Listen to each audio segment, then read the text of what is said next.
Voilà, Madame La Cascade est arrivée. Bonjour. Merci d'être avec nous. Clotilde La Cascade, vous êtes vice-présidente de Cap Excellence, mais aussi présidente du conseil de surveillance du CAGR. Et vous êtes venue ici parce que Cap Excellence sera dans la route du Rhum. Ah oui, oui. Ah oui. Alors, comment ça va se faire? Bonjour à tous. Alors, Cap Excellence, bien sûr, puisque c'est le territoire qui accueille la route du Rhum.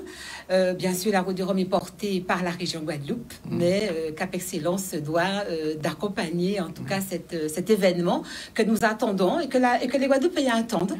Que les Guadeloupéens attendent. Il y a eu une enquête faite par Calistat et justement 75% des Guadeloupéens attendent le retour des croisiéristes, des touristes et attendent également la route du Rhum. Alors il y aura plusieurs temps forts bien sûr pour cette route du Rhum. Alors l'accueil est bien sûr sur le territoire de Pointe-à-Pitre, le MACT, donc c'est un village porté là par la... Le MACT ouvert sous la mer, je crois. Voilà, cette fois-ci la région, donc c'est piloté par la région, mais nous assistons bien sûr à toutes les réunions. Donc il y aura des villages labellisés, donc celui du MACT et celui de Basse-Terre, de la ville de Basse-Terre. Il y aura deux villages.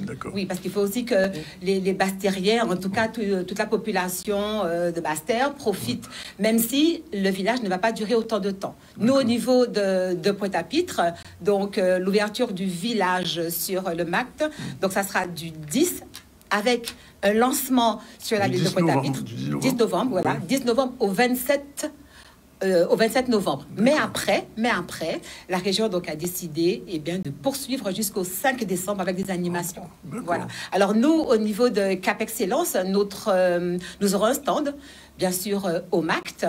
Donc le stand va accueillir la population, les visiteurs, pour faire la promotion de notre territoire. C'est vrai que Cap Excellence, je rappelle souvent que nous abritons, deux équipements phares de la Guadeloupe, l'aéroport et le port, d'accord, avec les croisiéristes et bien sûr l'aéroport avec tous les touristes. Et nous avons constaté d'ailleurs que sur Cap Excellence, il y a une vraie volonté des habitants de construire et de mettre en place des hébergements, puisque ils vous disent, en tout cas ces hébergeurs vous disent aujourd'hui, et ils ont raison, ils vous disent que nous sommes à 2, 3, quelques minutes de l'aéroport. Donc il y a énormément d'hébergements urbains dans la ville de Pointe-à-Pitre, également à la ville de Bémao et également à la ville des Abîmes. Donc ça, c'est un point très intéressant pour notre territoire. Pour revenir donc à Cap Excellence pour la route du Rhum. Donc nous, au niveau de Cap Excellence, nous avons porté un projet commun, ville de Pointe-à-Pitre, ville de Bémao et ville des Abîmes. Et donc, il y aura, alors je ne dirais pas un village, mais plutôt une animation très importante de plusieurs jours. Donc, 3 week-ends. De quel ordre? Artistique, musical? Alors non, on a fait un niveau, alors ça sera au niveau de Logistique. D'accord, le plan d'eau de Logistique. Il y aura de belles animations, mais surtout porté, ça sera un village pédagogique. Il faut que nos gamins, il faut que les Guadeloupéens se disent qu'ils ont un atout. C'est le littoral, c'est la mer, et il faut que nos enfants se dirigent vers les métiers de la mer.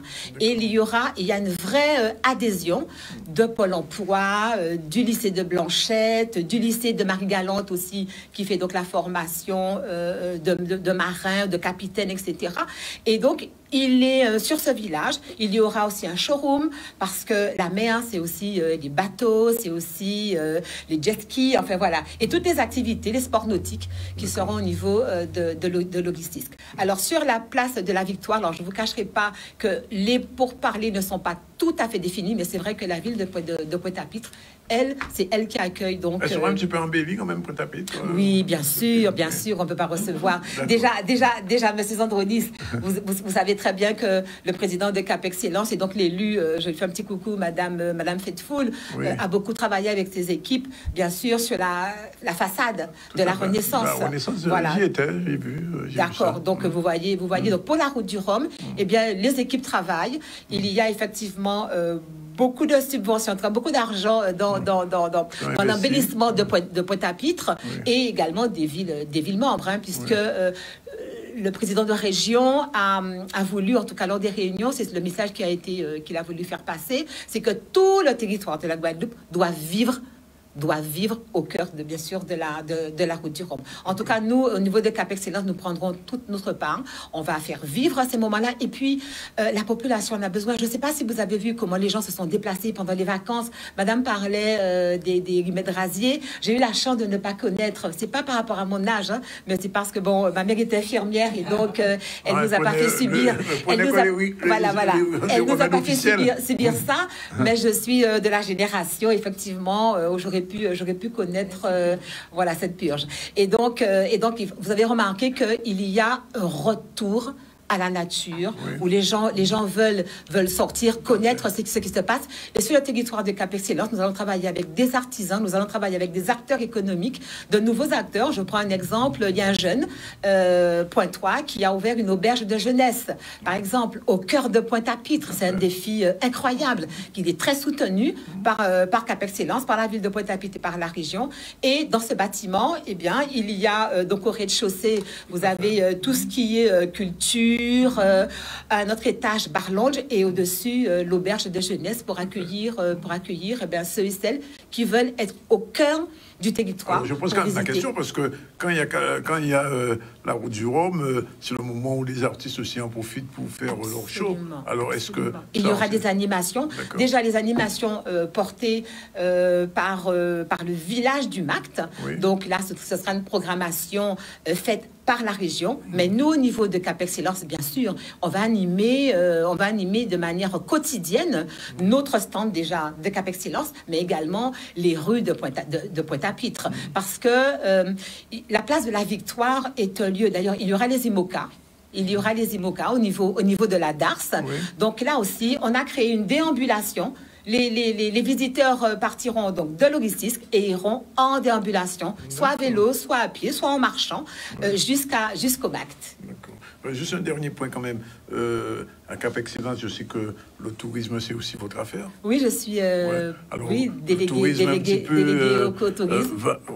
En train de redémarrer timidement. À Cap Excellence, il y aura un petit booster. Alors, il y aura un booster déjà avec l'arrivée des croisiéristes. Oui. D'accord, avec les croisiéristes. Sur la Guadeloupe, nous aurons près de... Croisiéristes sous contrôle quand même. Non, tout est OK. Non. De toute manière, il y a un protocole. Oui, il y a un protocole. Il y a un protocole. Donc, toutes les compagnies de croisière mettent en place leur protocole. D'accord. Vaccins, tests obligatoires, etc. Mais est-ce que vous savez que les Guadeloupéens attendent aussi énormément? Vous savez nous sommes, voilà, les Guadeloupéens, on aime la croisière, on aime voyager. Et puis, avec l'inflation, se payer une croisière en famille coûte beaucoup moins cher que de partir, etc., prendre un billet d'avion et l'hébergement. Donc, les Guadeloupéens attendent les croisiéristes. Et puis, il faut se dire que tout est fait. Tout est... sauf s'il y a un regain d'épidémie, mais non, on n'en parle pas. Je ne pense pas que touchons du bois. Voilà, tout est fait. Pour Pointe-à-Pitre, il y aura à peu près 100 escales. Oui. Sur tout le territoire de la Guadeloupe, il y en aura 200, à peu près 230. Oui. Le top départ, c'est quand? Pardon? Le top départ, c'est quand? Le top départ, c'est donc, alors, Terre de Haut, c'est vers le 3 novembre. 3 novembre, voilà, Terre de Haut, c'est le 3 novembre. Et Marie-Galante va accueillir également 3 escales, à peu près une quinzaine, Pointe-à-Pitre, une centaine, et puis Terre de Haut, plus de 120. Bien. Écoutez, Madame la Cascade, je vous remercie d'être venue. Merci beaucoup. On voit votre enthousiasme sur tout ce qui se prépare. Et je reviendrai, si vous voulez bien, je viendrai vous parler du centre gérontologique, puisque je suis aussi une senior. Pour en parler, puisque vous êtes vice-présidente du CGR. Voilà. Très bien. Merci beaucoup. Merci de votre invitation. Voilà.